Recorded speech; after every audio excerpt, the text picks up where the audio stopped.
manzon Allah ya ce ya Aisha law shi'tu lasarat ma iya jibalu zahabi, da na so, annabi yake gaya ma Aisha ya ce in na ga dama, da na ga dama wallahi duwatsun garin nan karkab Allah zai maida min su zama zinari.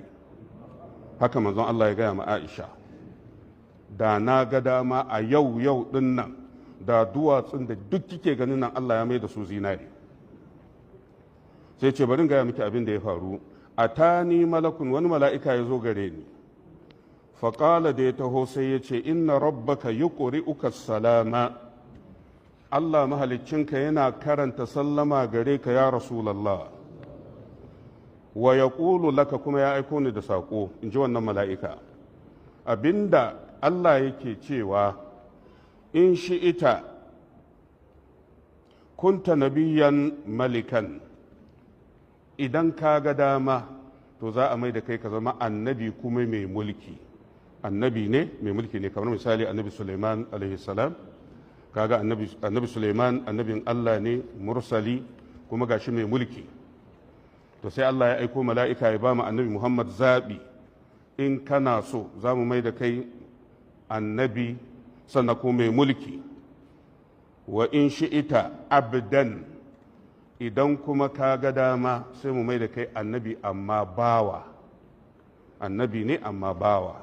So kaga akwai bambanci tsakanin mai mulki da bawa, kamar kishiyoyi ne, saboda idan aka ce mai mulki yana sama, bawa kuma fa yana ƙasa.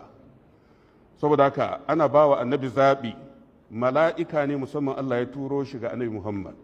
To abin da sai aka dace, Allah ya sa mala'ika Jibril ya riga ya iso kafin ma wannan mala'ikan ya zo. Mala'ika Jibril ya zo yana gefen annabi, sai ga wancan mala'ika ya zo da saƙo daga wajen Allah.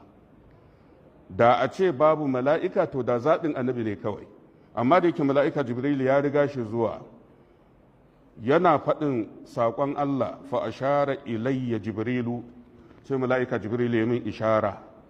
Kaga kenan ya masa wata ishara yadda annabi ya gane, yana nuna mar da hannu an ba'a nafsaka. Mala'ika Jibril yana cewa ƙasa dai, wato kar kai sama, na saboda mala'ika Jibril ba zai iya fitowa ya katse saƙon da aka turo shi ga manzon Allah ba, amma yana basa ka ɗauki ƙasa, yana ba shawara.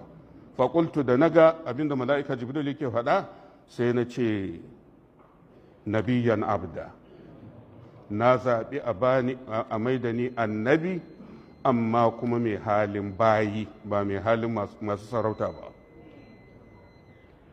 Shine Aisha ta ce fakana ba'ada zalika, daga ranan la ya akulu muttaki'an, manzon Allah bai sake cin abinci yana jingina ba. So kaga tana nuna kenan kamar da can annabi ya taɓa yi a riwayarta, kuma wanda ita ce tafi zama da manzon Allah, kaga kenan za ta fi ba da bayani wanda yake gamsarwa. Waɗancan sahabbai cewa suke bai ma taɓa yi ba, saboda a lokacin da manzon Allah yake cin abincin mai yiwa ya taɓa yi ko sau ɗaya ko sau biyu bu sani ba, amma ita Aisha da ce daga lokacin ne annabi sallallahu alaihi wasallam ya daina cin abinci yana jingina, sai yana cewa a kulu kama ya akulu al'abdu, zan ci abinci kamar yadda bawa yake ci. A kulu kama ya akulu al'abdu wa ajlisu kama ya jilisu al'abdu, zan ci abinci yadda bawa yake cin abinci kuma zan zauna yadda bawa yake zama. Saboda haka in ka dubi yadda annabi yake cin abinci kamar yadda bayi suke cin abinci ne, saboda bawa zai durkusa akan gwiwoyinsa ya sa hannu a cikin abinci, maza ya ci ya tashi. Wannan hadisin na Aisha yana silsilatu sahiha, hadisi na 544. Kaga duka waɗannan hadisai ingantattu ne daga manzon Allah.